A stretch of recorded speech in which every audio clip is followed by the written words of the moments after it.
अक्सर हम सोचते हैं कि हनुमान जी की कृपा पाना बहुत मुश्किल होगा, पर सच तो ये है कि ये बिल्कुल भी कठिन नहीं है। जरूरत है तो बस अपने मन को, अपने जीवन को थोड़ा और पवित्र बनाने की। ये शुद्धि का एक मार्ग है।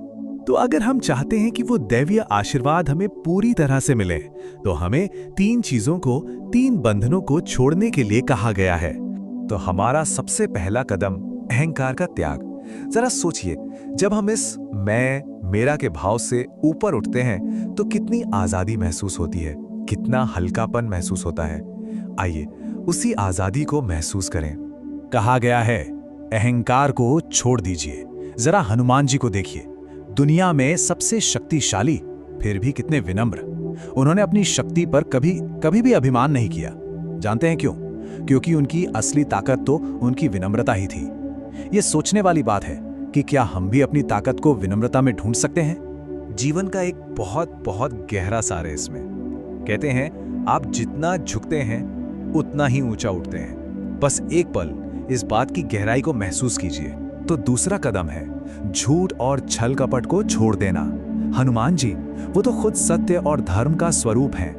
तो जहां झूठ होगा, कपट होगा, वहां उनकी कृपा कैसे टिकेगी? आप सत्य को सिर्फ एक अच्छी आदत मत समझिए, नहीं, सत्य तो वो उपजाऊ जमीन है जहां कृपा का बीज पनपता है।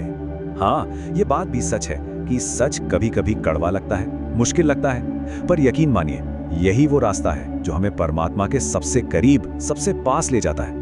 बस सत्य की उस पाक करने वाली शक्ति को महसूस करने की कोशिश कीजिए। और अब हम पहुंचते हैं अपने अंतिम तीसरे कदम पर। यह है आत्मा की शुद्धि। अब समय है अपने अंदर की उस रोशनी को, उस ज्योति को जगाने का और उसे सींचने का। तो तीसरा त्याग है बुरी संगत और बुरे विचारों का। ये तो हम सब ने सुना ही है कि जैसा संग वैसा रंग। ये एक शाश्वत सत्य है। अगर हमारा मन हर वक्त बुरी बातों से, नेगेटिविटी से भरा रहेगा, तो हमारी भक्ति का फल भी तो कम हो ही जाएगा ना। सच तो ये है कि हमारे विचार और हम किन लोगों के साथ रहते हैं, यही तय करता है कि हम परमात्मा की कृपा को कितना ग्रहण कर पाते हैं। और जब ये शुद्धि आती है तो क्या होता है? हमारे विचार शुद्ध हो जाते हैं, हमारी संगत अच्छी हो जाती है, और ये दोनों मिलकर हमारी आत्मा को रोशन कर देते हैं। हमारे अंदर एक ऐसा दिया जल उठता है जिसकी लौ फिर कभी नहीं बुझती। तो जब हम अहंकार, असत्य और बुरे विचारों को छोड़कर शुद्धि के इस रास्ते पर चलते हैं, तब हम एक ऐसी अवस्था में पहुंच जाते हैं जहां कृपा के लिए प्रार्थना नहीं करनी पड़ती। वो तो बस एक नदी की तरह अपने आप बड़ी सहजता से हमारी ओर बहने लगती है। यहां एक बात समझना बहुत जरूरी है। हनुमान जी वो सिर्फ बल और शक्ति के देवता नहीं है, नहीं, वो प्रतीक हैं भक्ति के, सेवा के और अटूट विश्वास के। कृपा कभी भी ताकत से नहीं मिलती, कृपा तो दिल के इन सुंदर गुणों से ही मिलती है।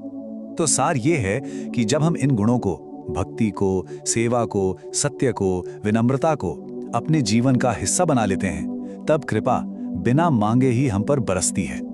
ये रास्ता कुछ मांगने का नहीं, बल्कि वैसा बनने का है।